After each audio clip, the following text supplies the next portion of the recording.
they are killed their flesh. They have surrendered their totality to God. An example of a vessel of gold is Brother Paul. Brother Paul. I love that man so much. Apart from Jesus Christ, he's my next mentor in the New Testament. That man in Galatians chapter 2 verse 20, he said something. He said, it is no longer I that liveth, but Christ that do what? Liveth in me. And the life that I now live, I'm not now living it by my own self, but I live it by the love of Jesus Christ, who died and gave himself unto me. Before a man can become a vessel of gold, before a man can become a vessel that God can give to you, task that you know that people like you can perform, you must be ready to become like Brother Paul. You must be ready to die. You must be ready to die to self. You must be ready to let Jesus Christ take total control of your life. Brethren, I keep on telling people, it is not all about born again.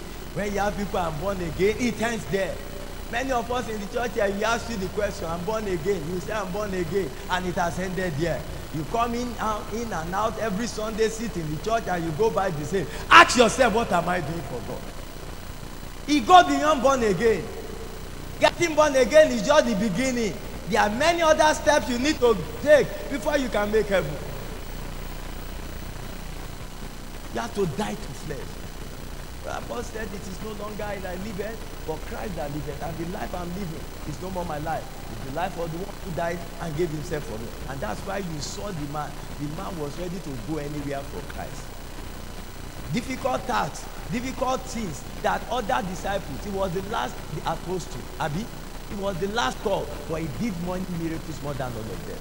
Why? Because God could depend upon him, because he was a golden vessel. I pray for somebody this morning. God will depend on you. God will begin to depend on you after today. Tell your neighbor, don't sit down in the church doing nothing. Tell your neighbor, rise up and do something for God.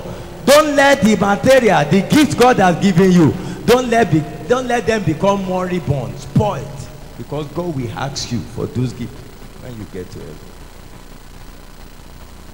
Don't become like unprofitable servant. The master looked at that unprofitable servant. He gave different gifts to them. He gave 5 to 1. That one went and multiplied another 5. Added another 5. He gave 2 to 1. That one went and added to another 2. He gave 1 to 1. According, the Bible says, according to their ability. God knows your abilities now.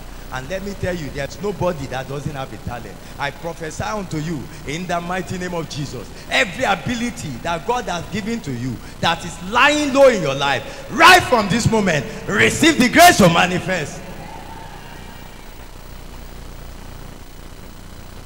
Sitting down, allowing the grace of God to waste in our life. What is grace?